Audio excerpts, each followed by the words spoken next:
আদনানের এমন বাচ্চামো মার্কা কথায় আতিয়া বেগম হেসে উঠলেন। সবাই একে একে চলে গেল। আদনান পায়ের ওপর পা তুলে সোফায় আয়েশি ভঙ্গিতে বসে। আয়েশা বোকা বনে গেল। সে শুধু শুধু খেপে, শুধু শুধু ঝগড়া করে। আর খোটা খোটা আবার কখন দিল? মুখ ঘুরিয়ে চলে যেতে নিল সে। 30 মিনিট দিলাম, তৈরি হয়ে গাড়িতে এসো, আমি ওয়েট করছি। যদি না আসি? আমি কতটা শক্তিশালী আর তুমি কতটা দুর্বল সেটা জানো তো। মানে? তুলে নিয়ে যাব বলে উঠে হাঁটা ধরল। আতিয়া বেগমকে জিজ্ঞাসা করলো বাগানে আদিল সাহেব আছেন কিনা। আরও বলল, আমু ওকে রেডি হয়ে আসতে বলুন, ওকে নিয়ে যেতে হবে, একটা দরকারি কাজ আছে। আতিয়া বেগম মাথা দোলালেন। মায়ের সাথে যুদ্ধে পরাজিত হয়ে আয়েশা বেরোলো। নীল আর সাদা রঙের সালোয়ার কামিজ পরে সে আদিল সাহেব থেকে বিদায় নিয়ে গাড়িতে এসে বসলো। চোখে মুখে রাগ স্পষ্ট। অন্যদিকে আদনান ঠোঁট চেপে হাসছে। গাড়ি চলছে 30 মিনিট যাবৎ। এসে থামলো একটা জায়গায়। মধ্যে সেতু, দুই পাশ থেকে পানি দেখা যাচ্ছে। তেমন মানুষ নেই এখানে। দূরে 2-1জনকে দেখা যাচ্ছে, এই আর কি। ঢাকা শহরে এমন রাস্তাও আছে। হতে পারে নারায়ণগঞ্জের ভেতরের দিকটা হবে এটা। একবার জায়গাটা দেখে গাড়ির ভেতর থেকে ভেবে নিল, গিফট আনিনি দেখে এত রাগ? আমার গিফট লাগবে না। আচ্ছা দেব না, পেছনে ব্যাগগুলো পাস করো তো। ব্যাগগুলো নিয়ে আদনানের কোলে ছুঁড়ে মারল। ব্যাগ থেকে একে একে জিনিস বের করছে আদনান। আয়েশার সেদিকে খেয়াল নেই, সে বাহিরে তাকিয়ে। একটা ছোট্ট বক্স তার দিকে এগিয়ে বলল, নাও। কি এটা? আরে ধরোই না। আমার লাগবে না। টাকা দিয়ে কিনেছি, তুমি ছাড়া এগুলো কেউ ব্যবহার করতে পারবে না, টাকা ওয়েস্ট হবে। সেদিন কে যেন আমাকে টাকার মূল্য বোঝাচ্ছিল। নিজের কথায় নিজে আবারও ফেসেছে। বাধ্য হয়ে বক্স হাতে নিয়ে নাড়াচাড়া করছে আয়েশা। খোলো। চোখের পলক ঝাপটিয়ে খুলতে লাগলো। খুলে দেখলো একটি ঘড়ি। আরও একটি বক্স এগিয়ে দিল আদনান। এটা আগেরটার তুলনায় চওড়া। খুলতেই বেরিয়ে আসলো একটা সুন্দর নেকলেস। পরপর আরও একটি বক্স আর 3টি ব্যাগ দিল হাতে। বক্সে 5 রঙের চুড়ি আর ব্যাগে একটিতে কালো রঙের শিফনের শাড়ি, দ্বিতীয়টায় নীল রঙের সুতির শাড়ি আর তৃতীয়টায় সাদা রঙের একটা সালোয়ার স্যুট। কিছু সময় নিয়ে আরও একটি বক্স এগিয়ে দিল। আরও? এটাই শেষ। কণ্ঠ গভীর করে। শেষ গিফট হচ্ছে একটি ফোন। আপনার টাকায় চুলকায়? এত কিছু আনছেন কেন? তোমার জন্য এনেছি নাকি? তাহলে? আমি এনেছি আমার বেস্ট ফ্রেন্ডের জন্য। এগুলো করবেন না প্লিজ, আমার গিল্টি ফিল হয়। কেন? আপনার মতো আমি এত বড় লোক না যে রিটার্ন গিফট দেব। গিভ অ্যান্ড টেক পলিসি তোমাকে যে শিখিয়েছে না, তাকে আমি জেলে পাঠাবো। কেউ শেখায়নি, কিন্তু আমার গিল্টি ফিল হয়। আচ্ছা, রিটার্ন গিফট দিতে চাও? হুম। যা চাইবো তাই দেবে? কি লাগবে আগে শুনি। সন্দিহান দৃষ্টিতে আদনানের দিকে তাকিয়ে বলল, কি পছন্দ তোমার, পাহাড় না সমুদ্র? পাহাড় আর জঙ্গল। হেসেই উত্তর দিল আয়েশা। বান্দরবন যাবে? এটাই আপনার চাওয়া ছিল? আর কি বলবো, সবই তো ধরে ফেলে চট করে। যেটা জানো না সেটা শোনো। আমি অনেক ট্রাই করেছি তোমাকে ইন্ডিয়া আনার, কোনোভাবেই ভিসা ম্যানেজ করতে পারিনি। ওই দেশে থেকে কীভাবেই বা করবো বলো? আমি পরশু রাতে এসেছি। গতকাল আমি ভিসা অফিসে গেছিলাম, পরে জানতে পারলাম এখন নাকি ভিসার এসো কম, দিলেও কয়েক মাস লেটে পাবো। তাই ভাবলাম দেশে একটু ঘোরাঘুরি করি, পরে ইন্ডিয়া যাওয়া যাবে। আদনানের কথা শুনে আয়েশার মুখ চুপসে গেছে মুহূর্তেই। সে আয়েশার জন্য এতদিন ভিসার জন্য ট্রাই করেছে, আর সে কত কিছুই না ভেবে বসে আছে। যেমন আয়েশাকে বুঝতে আদনানের সমস্যা হয়, তেমনি আদনান মানুষটা আয়েশার কাছে জটিল মনে হয়। হুটহাট উল্টোপাল্টা কাজ আবদার কথা বলে বসে, আর নিজের কথা মানিয়ে ছাড়ে। আয়েশার মনে মনে এগুলো ভালো লাগলেও সে প্রকাশ করে না। কি হলো বলো, যাবে? আপনার আর আমার আম্মু আব্বু পারমিশন দেবে? তুমি বোধহয় ভুলে গিয়েছো যে আমরা বিবাহিত, পারমিশন না দেওয়ার প্রশ্নই ওঠে না। মানে তুমি যেতে চাও? আয়েশার ঠোঁট চেপে ধরেছে, লজ্জাও পেয়েছে বেশ। যেতে তো চাই, কিন্তু মুখ ফুটে বলবে না। বুকে হাত বেঁধে চোখের মনি এদিক ওদিক ঘোরাচ্ছে। আদনানের কাছে আয়েশার এই ব্যাপারটা কিউট লাগতো, আর তার ইচ্ছাটাও স্পষ্ট। আয়েশার পাহাড়ের কথা শুনলেও তার মাথা ঠিক থাকে না। চোখে ভাসে শুধু শিরদাঁড়া উঁচু করে দাঁড়িয়ে থাকা পাহাড়ের নিস্তব্ধতা, ভয়ঙ্করতা। পাহাড়কে ভাঙা যায় না, নড়ানো যায় না, আঘাতে তার কিছুই আসে যায় না। বড্ড জেদি এই পাহাড় পর্বত। আয়েশাও তার ব্যক্তিত্বকে এমনভাবেই তৈরি করতে চায় যেন কোনো ঝড় বাতাস কিছুই তাকে নড়াতে না পারে। কিন্তু মাঝে মধ্যে পাহাড়ও ধসে পড়ে। অতিবৃষ্টিতে শক্তপোক্ত পাহাড়গুলো যেন গভীর কষ্টে নিজের সমস্ত শক্তি ছেড়ে দিয়ে তলিয়ে যায়, আবার গড়ে ওঠে। আয়েশার জীবনে আদনান কি বৃষ্টি হয়ে নামবে? তার মনকে গলিয়ে দিয়ে নতুনভাবে গড়ে তুলবে তাকে, নাকি ভেঙে দেবে, নাকি এই ক্ষোভের বিশাল ধসে নিজেই চাপা পড়ে মরে যাবে? চুপ থাকা কিন্তু সম্মতি লক্ষণ। আমার না পাহাড় অনেক ভাল লাগে, কিন্তু যেতে পারিনি কখনো। এমন না যে বাসা থেকে পারমিশন দেবে না, কিন্তু এসব জায়গায় বড় গ্রুপ নিয়ে যেতে হয়। আমার পরিচিত যারা আছে মেয়ে, তাদের পারমিশন নেই যাওয়ার, তাই আমারও যাওয়া হয়নি। সবচেয়ে বড় কথা, আমার ভাগ্যেই নেই যাওয়া। যখনই প্ল্যান করি ক্যান্সেল হয়ে যায়। এক নাগারে বলে একটু কণ্ঠ মলিন করে ফেলল সে। আদনানের মুখে হাসি। কিন্তু এখন আপনি পার্সোনাল বডিগার্ড আছেন, আমাকে সামাল দিয়ে রাখবেন। আর সবচেয়ে বড় কথা, বাসায় কেউ টেনশনও করবে না। চলেন যাব। লম্বা হাসি মুখে নিয়ে বলল আবার। আমি বডিগার্ড? মনে দুষ্টুমি আর কপালে ভাঁজ ফেলে বলল আদনান। বিনিময়ে আয়েশা শুধু হেসেই যাচ্ছে, প্রাণোচ্ছল হাসি। আয়েশার হাসি দেখে আদনান নিজের মুখশ্রী স্বাভাবিক করল, কেননা আয়েশার এমন হাসি বিরল, সেটা দেখার সুযোগ মিস করা যাবে না। আর তার দুষ্টুমি ভরা হাসি দেখে আদনান মনে মনে বলল, আমি এমন হাসি দেখতে 1000বার বডিগার্ড হতে রাজি আছি। তো ম্যাম, আপনি রাজি হলে আবার কবুল বলে ফেলেন ফার্স্ট। একবার বলে ফেসে গেছি, আর না, সরি। দোস্ত, আমিও না বিয়ে করতে চাই এখন।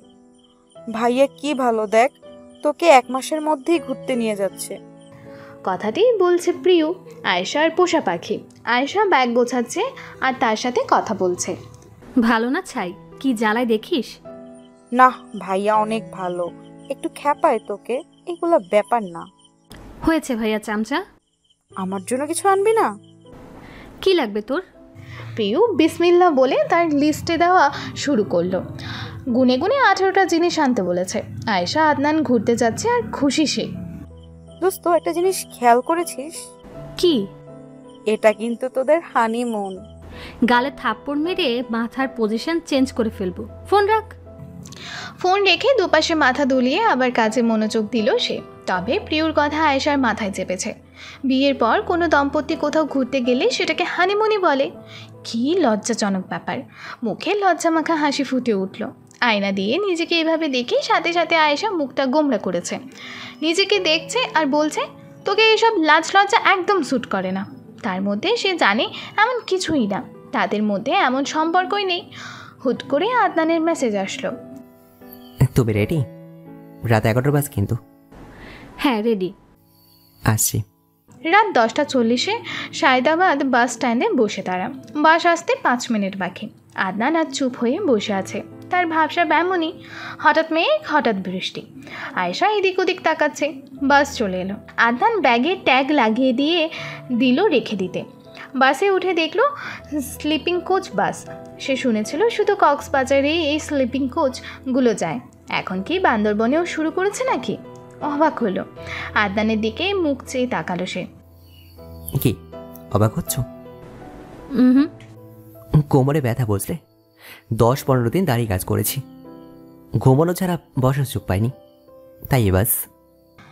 বাসে উঠে বসেছে তারা। বসেনি, বসার জায়গাই নাই। এক প্রকার অর্ধ শুয়ে, একটু বিব্রত বোধ পরিস্থিতি। উল্টো দিকে আদনান নড়াচড়া করছে। তার বিশাল দেহের চেয়ে বাসের জায়গা কম, পা আটছে না তার ওপর পাশে আয়েশা। বিরক্ত হচ্ছে সে। একটু পরপর ধুস সালা বলে চেঁচিয়ে উঠছে। নিজেকে এতটুকু জায়গায় সেটেল করার জন্য অস্থির হয়ে আছে। থামুন। আয়েশা আদনানকে আদেশে স্বরে বলল। নিজে একটু চেপে গিয়ে আদনানকে বলল পা ভাঁজ করতে। তারপর ঠিক মতো তাকে শুয়ে পড়তে বলল। আদনান এখন কমফোর্টেবল ফিল করছে। আবারও আয়েশার সমাধানে সে রিল্যাক্স। আয়েশা অর্ধ শুয়ে আদনানের পাশে, তাদের মধ্যে দূরত্ব বেশি না। ইতিমধ্যে বাস ছেড়ে দিয়েছে। আদনান পেটে হাত চেপে শুয়ে একটু পরপর বিরক্তির চ উচ্চারণ করছে। আর চোখে দেখে বুঝলো তার হাবভাব। এত হন্তদন্ত করে খাবারই আনেনি আদনান। আয়েশা তার ব্যাগ থেকে একটি বিরিয়ানির বক্স বের করলো। আয়েশার মা বড় একটা বক্সে দুজনের জন্য বিরিয়ানি প্যাক করে দিয়েছেন। চামচসহ আদনানের দিকে এগিয়ে দিয়ে মোবাইল স্ক্রিনে মনোনিবেশ করলো আবার। কিভাবে বুঝলে? আমি মানুষের নিঃশ্বাসের গতি দেখেই বলে দিতে পারি কার মনে কি। আপাতত আদনান আয়েশার সাথে কোনো প্রশ্ন বিতর্ক করবে না। পেটের ভেতর ইঁদুর, বিড়াল, হাতি রেসলিং খেলছে তার। আদনান 5 মিনিট যাবৎ খেয়ে যাচ্ছে। আয়েশা কয়েকবার তাকিয়েছে তার দিকে আর হেসে দিচ্ছে। বাচ্চাদের মতো করে খাচ্ছে সে। কিছু সময় পর একটু কোকের বোতল এগিয়ে দিল। আদনান খেয়ে নিল, অর্ধেক খেয়ে বাকি অর্ধেক আয়েশার দিকে এগিয়ে দিল। আপনার পেট ভরেছে? পেট মানে? পেট, মন, গলা, মাথা সব পড়েছে। আদনান হেসে উত্তর দিল। আয়েশা অল্প করে খেয়ে নিল। ততক্ষণে আদনান হেডফোন কানে গুঁজে ঘুম দিয়েছে। এত জলদি একটা মানুষ ঘুমিয়ে পড়তে পারে এটা দেখে অবাক হলো সে। 5 মিনিট চুপচাপ শুয়ে থেকে আবার লাফিয়ে উঠল। হুট করে উঠে পর্দা লাগিয়ে দিল। মানে সে ঘুমায়নি, চোখ বন্ধ করেছিল। অসভ্য। কি বলবেন? কাকেই বা বলবেন? পাশের ছেলেগুলোকে। কি করেছে? তাকিয়েছিল। তখন মধ্যরাত, আদনান নাক ডেকে ঘুমাচ্ছে আর আয়েশা সব সময়ের মতন তার নাক ডাকা শব্দে ঘুমোতে পারছে না। শুধু সেই না, বাসে আরও অনেকে বাজেভাবে নাক ডাকছে। আয়েশা মনে মনে বলছে, একটা পাঠা কম ছিল যে আরও জড়ো হয়েছে। আয় সবাই আমার কানের সামনে এসে নাক ডাক। কিন্তু সব ভুলের মধ্যে আদনান আয়েশাকে জানালার পাশে শুতে দিয়েছে। কারণ বাসে যদি ধাক্কা দিয়ে ফেলে দেয় সর্বনাশ হয়ে যাবে, কোনোভাবেই রিস্ক নেওয়া যাবে না। এসবের মধ্যেও আয়েশা হেডফোন কানে গুঁজে উল্টো ঘুরে শুয়ে পড়েছে। 4টায় ঘুম থেকে উঠল আয়েশা। স্বেচ্ছায় ওঠেনি, এক প্রকার বাধ্য হয়েই উঠেছে। ঘুমের ঘোর কাটতে তার পেটে স্পর্শ অনুভব করলো। বেশ শক্তি দিয়েই ধরে আছে। পেছন থেকে ঘন নিঃশ্বাস তার চুল ভেদ করে ঘাড়ে পড়ছে। আয়েশার শরীরে শিহরণ দিচ্ছে, মৃদু কাঁপছে সে। আদনান তাকে পেছন থেকে আষ্টে পৃষ্ঠে জড়িয়ে এক প্রকার নিজের সাথে মিশিয়ে রেখেছে, যেন ছাড়লেই হারিয়ে যাবে। নাক ডাকছে না আর। আদনানের বাহুতে আয়েশা নিতান্তই বিড়াল ছানা। বুকের অস্থিরতা বাড়ার আগেই সে আদনানের হাত সরাতে নিল। উল্টো আদনান আওয়াজ করে তাকে আরও নিজের মধ্যে মিশিয়ে নিল। আয়েশা কি করবে বুঝতে পারছে না। মাথা ঘুরিয়ে আদনানকে ডাকতে চাচ্ছে, কিন্তু আদনান তাকে নড়তেই দিচ্ছে না। অনেক কষ্টে হালকা ঘুরল আদনানের দিকে। এক হাত কাত হয়ে আর শুয়ে থাকতে পারছে না সে। ভেবেছিল সে নড়াচড়া করলে আদনান ছেড়ে দেবে। সে আদনানকে অস্পষ্ট সুরে ডাকছে। আদনান ঘুমের মধ্যেই তার কপাল কুঁচকে আয়েশার এক হাত টেনে তার বুকে মিশিয়ে নিল। আচমকা টানে আয়েশা থমকে। নিঃশ্বাসের গতি ক্রমাগত বেড়েই চলেছে। সে কখনো কারো এত কাছে আসেনি। হাত তার আদনানের বুকে, তার হার্টবিট প্রচণ্ড বেগে ওঠানামা করছে। আমাকে ছাড়ুন প্লিজ। আয়েশা এবার একটু জোরেই বলেছে। আদনান ঘুম ঘুম চোখ নিয়ে তাকালো। আয়েশা ঠিক তার মুখ বরাবর, দূরত্ব কয়েক ইঞ্চির। এত কাছ থেকে আয়েশাকে দেখে আদনানের মাথা কাজ করা বন্ধ করে দিল। নেশা ভরা চোখ নিয়ে আয়েশার দিকে তাকিয়ে আছে। আয়েশার সাথে সাথে মাথা নিচু করে বলল, ছাড়ুন। আচমকা আদনান আয়েশার কপালে কপাল ঠেকালো, ঠোঁটে আঙুল চেপে বলল। আয়েশার দম আটকে আসছে। তার মুখে আদনানের ঘন নিঃশ্বাস পড়ছে। আদনান আগেই তার হুঁশ হারিয়েছে। ঘোর লাগানো দৃষ্টিতে তার দিকে চেয়ে আছে। আয়েশার গালে হাত রেখে বলল, তোমার চোখের নিচের এই কালো দাগ এগুলো দূর করবে, একদম দূর, যেভাবেই হোক। কণ্ঠে তার গভীরতা আর অস্বাভাবিক নিঃশ্বাসের মেলা, ঠিক সেদিন রাতের মতো। তাকিয়ে থাকতে থাকতে কিছু সময়ের মধ্যে আদনান আবার ঘুমে তলিয়ে গেল আয়েশাকে বুকে নিয়ে। ভয়, লজ্জা, দ্বিধা সব তার মনে। বাস চলছে, 9টা নাগাদ পৌঁছে যাবে। আদনান আয়েশাকে অনেক আগেই ছেড়ে দিয়ে হাত পা ছাড়িয়ে আগের মতো শুয়ে পড়েছিল। 8টায় ঘুম ভেঙেছে তার। আয়েশারও চোখ লেগে গিয়েছিল। আদনান উঠে কপালে আঙুল দিয়ে বসে আছে। তার অল্প কিছুক্ষণের মধ্যেই আড়ামোড়া হয়ে উঠল আয়েশা। মাথা ঘোরাতেই আদনানকে দেখতে পেয়ে সাথে সাথে মাথা ঘুরিয়ে নিল। চোখে ভেসে উঠল ভোর রাতের মুহূর্ত। আয়েশার জেগে ওঠা টের পেয়েছে আদনান। রেডি হয়ে নিন, 5 মিনিটে পৌঁছে যাবো। গুরুগম্ভীরভাবেই বলে উঠল, না কণ্ঠে কোনো গম্ভীরতা নেই। সব চেক করে নিন, আমি নামছি, ডাকলেই চলে আসবেন। আদনান চলে যাওয়ার পর আয়েশার মাথায় খেলো আদনান তাকে আবার আপনি বলে সম্বোধন করছে। বাস থেকে নেমে সকালে নাস্তা সেরেছে চুপচাপভাবে। তারপর গাড়ি নিয়ে ডিরেক্টলি হোটেলে গেছে তারা। গাড়ি থেকে রুম অবধি একবারও আদনান আয়েশার দিকে তাকায়নি, একটা কথাও বলেনি। রুমে ঢুকেই ব্যাগপত্র রেখে ওয়াশরুমে গেছে আদনান। 20 মিনিটের মধ্যে শার্ট বদলে টি শার্ট আর ট্রাউজার পরে কাঁধে টাওয়াল নিয়ে মাথা মুছতে মুছতে বেরোলো সে। আয়েশার দিকে না তাকিয়েই তাকে বলল ফ্রেশ হয়ে আসতে। আয়েশা ফ্রেশ হয়ে বেরোতে আদনান খাটে বসেছিল। উঠে গেল একটা বালিশ হাতে নিয়ে। সোফায় গিয়ে শুয়ে পড়ল সে। আজকে দিনটা রেস্ট করুন। আয়েশা বেশ খুশি হয়েই এসেছিল। হুট করে সামান্য একটা পরিস্থিতি কেমন যেন তার খুশি কেড়ে নিয়েছে। আদনান কথা বলছে না, কিন্তু কেন? আয়েশা কি ভুল করেছে কোনো, নাকি সকালের জন্য গিল্টি ফিল করছে? আপনি কি সোফায় ঘুমাবেন? আদনান চোখ তুলল, কিন্তু আয়েশার দিকে তাকালো না। হ্যাঁ। আমি সোফায় ঘুমাই, আপনি বিছানায় যান। আদনান সোফা থেকে উঠে দাঁড়ালো। আয়েশা ভেবেছে তাকে সোফায় শুতে দেবে, তাই উঠে আসছে। সেও তার বালিশ হাতে নিয়ে সোফার দিকে এগোলো। তখন আদনান তার বালিশ টান দিল। দাঁড়িয়ে গেল Ayesha. Ayesha, I am sorry, আমি প্রমিস রাখতে পারিনি। বিশ্বাস করো, আমার কি হয়েছিল আমি বুঝতে পারিনি। সেই সময় আমার মাথা কাজ করছিল না, আমি নিজের মধ্যেই ছিলাম না, ঘুমের ঘরে ছিলাম। যখন উঠলাম তোমার চোখের কোণে জল ছিল। আমি ইচ্ছে করে করিনি, বিলিভ মি। শান্ত হন। কিভাবে শান্ত হই? আসলে আমারই দোষ, আমার মধ্যেই সমস্যা, আমার গায়ে পড়া স্বভাব। প্লিজ তুমি আমাকে ভুল বোঝো না, প্লিজ। বসুন আপনি, আপনাকে রিল্যাক্সে থাকার একটা টোটকা বলি। এটারও সমাধান আছে তোমার কাছে? হ্যাঁ, যা হবে 30 মিনিটে সেটাকে অতীত ভেবে ভুলে যাবেন। নিজের ব্রেনকে ওইভাবে ট্রেন করেন যেন সে সব কিছু ভুলতে সক্ষম হয়। কিছু ভুলে যাওয়া কোনো রোগ নয়, উল্টো একটা ব্লেসিং। তুমি এত শান্ত হয়ে কথা বলছো কি করে? আমি একটা অ্যাক্সিডেন্ট ভেবে ভুলে গেছি, তাই। সরি। ইটস টোটালি ওকে। এবার ওই বালিশ এনে ঘুমান। একটা কথা বলবেন, মুখ ভেঙে দেব। এত গম্ভীর পরিস্থিতির মধ্যে এমন আচমকা ধমক খেয়ে আদনান হাসলো। অনেকক্ষণ পর হাসলো সে। স্বাভাবিক হয়েছে। আয়েশার মনের অস্থিরতা থাকলেও সে আদনানকে এভাবে দেখতে পাচ্ছিল না। আদনানের সবচেয়ে বড় সৌন্দর্য তার চঞ্চলতা, হাসি, কথাবার্তা। সেই দিনটি তারা অলসতম দিন পার করেছে। সারাদিন ঘুম আর খাওয়া দাওয়া। রাতে আদনান মধ্যে বালিশের ব্যারিকেড তৈরি করে শুয়েছে। আয়েশা সকাল সকাল শাওয়ার নিয়ে তৈরি হয়ে নিয়েছে। সাদা রঙের লং লেডিস শার্ট আর জিন্স, গলায় ওড়না পেঁচিয়ে আয়নার সামনে চুল বাঁধছে। ওয়েস্টার্ন পরেছে, কিন্তু ঢিলে ঢালা, শরীরের কোনো অংশ দৃশ্যমান না তার। আদনান তখনও ঘুমিয়ে। চুল বেনি করে আদনানের কাছে গিয়ে জোরে সোরে কাঁথা টান দিল সে। আদনান পুনরায় টেনে নিয়ে ঘুমাচ্ছে। আয়েশা আরও এক টানে কাঁথা টেনে নিয়ে ভাঁজ করতে লাগলো। আদনান বিরক্ত হয়ে উঠে বসেছে। কোথাও যাচ্ছেন ম্যাডাম? হ্যাঁ, আপনার জন্য পাহাড়ি মেয়ে খুঁজতে। আদনান ফাজিল। সে মুখে লাজ লজ্জা ভাব নিয়ে বলল, যা লাগে না এই পাহাড়ি মেয়েদের, এক একটা পুরোই আগুন। আয়েশার এক চোখ ছোট করে আদনানের দিকে ঘুরে তাকালো। অসভ্য। তুমি বারবার বলে যাও যে আমি তোমার বড়, একটু সম্মান নিয়ে কথা বলবে, ওকে? বলেই ফ্রেশ হতে চলে গেল। আয়েশা দাঁত কিরমির করছে। নসিলার ডিব্বা, এটা আবার উদাহরণ? ছ্যাঁচড়া, অসভ্য, লুচু বলে গালি দিয়ে যাচ্ছে মনে মনে তাকে। বেরিয়ে পড়লো তারা। চাঁদের গাড়ি ভাড়া করে আজকে 2টি জায়গায় ঘুরবে তারা, নীলাচল আর শৈলপ্রপাত। গতকাল রাতেই ডিসাইড করেছে। আদনানের চিম্বুক পাহাড়েও যাওয়ার ইচ্ছা ছিল, কিন্তু আয়েশা কোনোভাবেই একদিনে 2টা জায়গার বেশি ঘুরবে না, বড্ড অলস্যি। যেহেতু 1 সপ্তাহের জন্য এসেছে, তাই আর কথা বাড়ায়নি আদনানও। তবে বান্দরবন এত বড় আর সুন্দর, সম্পূর্ণ বান্দরবন উপভোগ করার জন্য 1 মাস কমপক্ষে চাই।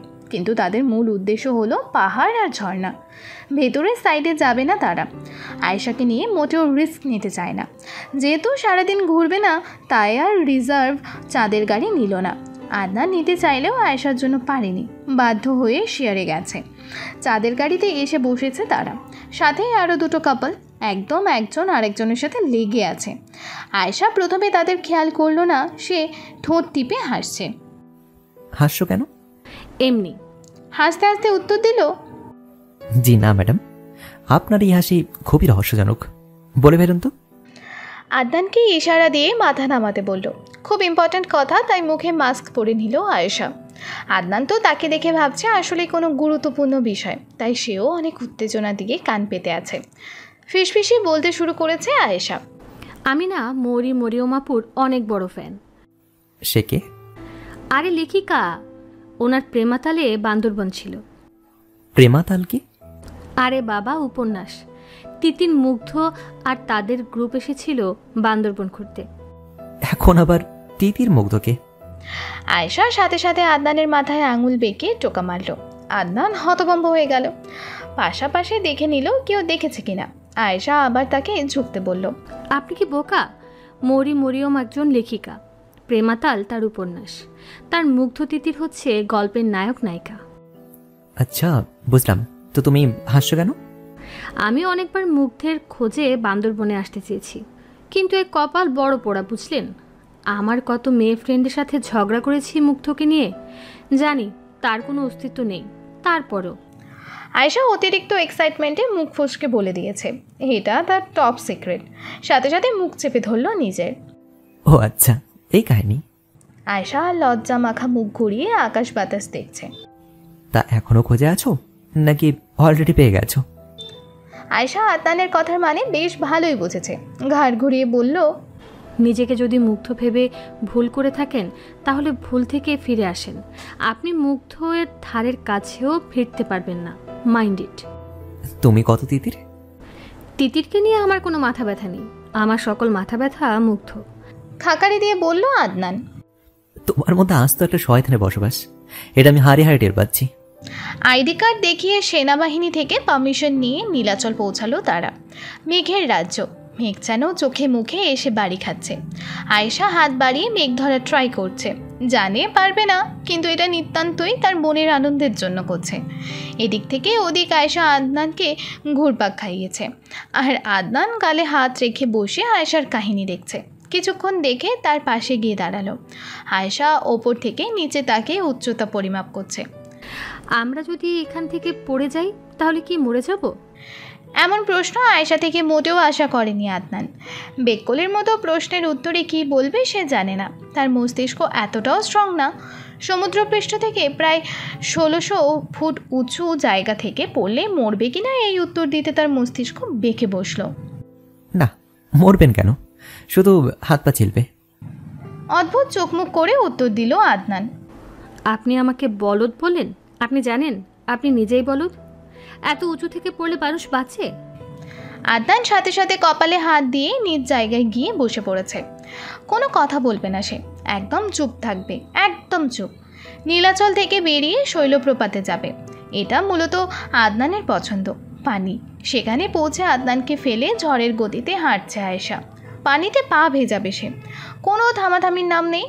আদনান পেছন থেকে ডেকেই যাচ্ছে, কিন্তু কথা আয়েশার কান অবধি পৌঁছালেও ব্রেইনে হিট করছে না। সে আজ থাকবে না, না পেরে দৌড়ে গিয়ে হাত টেনে ধরেছে আয়েশার। হাঁপাতে হাঁপাতে বলল, এই স্রোত জানো, পা পিছলে পড়বে, একদম যাবে না জলের ধারে। আমি যাব, আর আপনিও যাবেন। আরেক দফা হাঁটতে শুরু করেছে, এসে পৌঁছেছে প্রবাহের কাছে। নামার প্রস্তুতি শুরু। তাদের সাথে সেই কাপলগুলো আছে, তারা ইতিমধ্যে নেমেছে নিচে, একজন আরেকজনকে জড়িয়ে ধরে পানি ছিটে দিচ্ছে আর বলছে, বাবু তুমি অনেক দুষ্টু, পানি মারবে না বলে দিচ্ছি। তার সাথে জন তো তার স্বামীর কোলে চড়ে বসেছে, ন্যাকামে চূড়ান্ত পর্যায়ে। আয়েশা বেশ কিছুক্ষণ যাবৎ এদের দেখছে, দাঁত কিরমির করছে, কিছু বলার সুযোগ পাচ্ছে না। আয়েশা এক সাইডে পা চেপে দাঁড়িয়েছে, তার পায়ে ভালো গ্রিপের জুতো। পেছনে আদনান একটুর জন্য পিছলে পড়ে যেত। আয়েশা পাথরে এক হাত আটকে আরেক হাতে আদনানের কলার চেপে ধরেছে, পড়তে দেয়নি সে।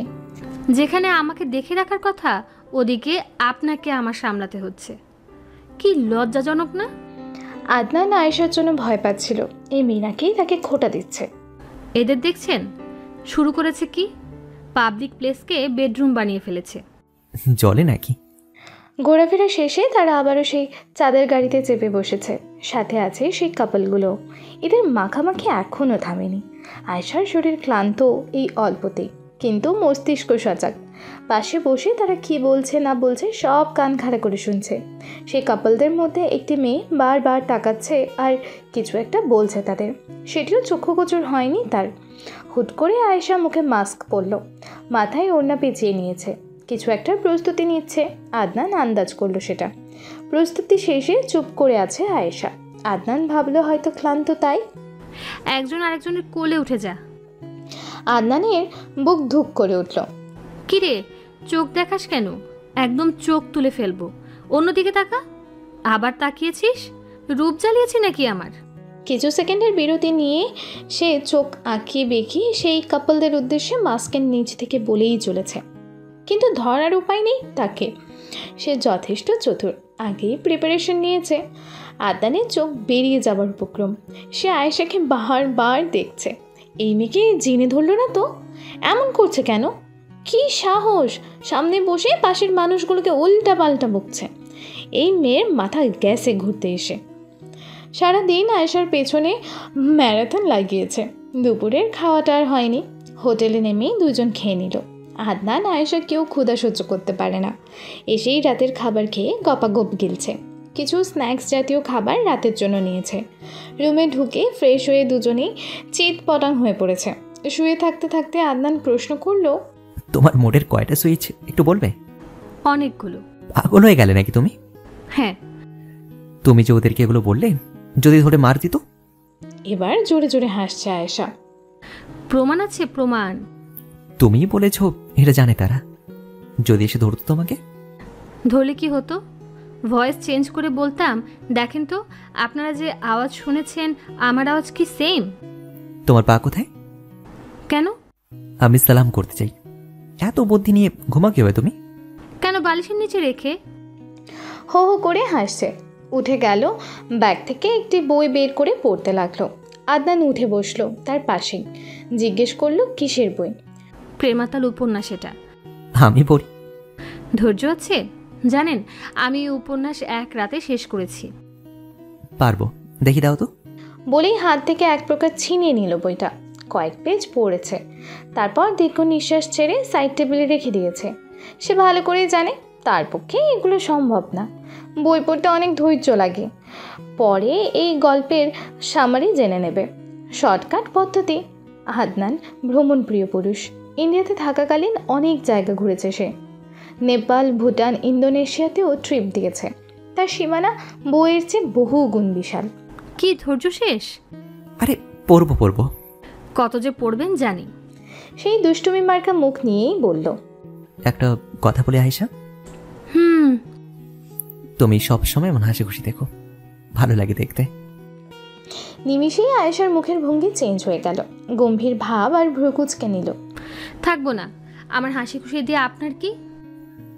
অনেক কিছু। রাতে আদনানের অনুভূতিগুলো একটু বেশিই ঝুঁকে বসে। তার গলার স্বর আবার গম্ভীর শোনাচ্ছে। তোমাকে আমি বুঝি না। চিনি বা কতটুকু আমাকে? চেনার সুযোগ দাওনি। সব কিছুই কোলাটে। তুমি নিজেই একটা রহস্য। I want to know everything about you. এত ইন্টারেস্ট? আজ রাত প্রশ্ন উত্তরের রাত। আমাকে তুমি প্রশ্ন করবে আর আমি উত্তর দেব। তোমাকে প্রশ্ন করলে তুমি উত্তর দেবে। কোনো তেরামি নয়। ওকে। কয়টা প্রেম করেছো? কয়টা মানে কি ভাবেন আমাকে? না মানে জানতে চাইছে আর কি। পুরো ঘটনা সব বলবে কিন্তু। একটা করেছিলাম, প্রথম আর শেষ। শেষ কথাটা আদনানের হজম হলো না। ইন্টার শেষে প্রেমে পড়েছিলাম। হ্যাঁ, আমাকে এতদিন রোবট ভেবেছিলেন। আমিও প্রেম করেছি। 5-6 মাসের প্রেম ছিল। ব্রেকআপ কি করে হলো? কার দোষ ছিল তা জানি না। হয়তো আমার, হয়তো বা তার। এখন দেখেন, হতেই পারে আমার গল্পে সে দোষী, তার গল্পে আমি দোষী।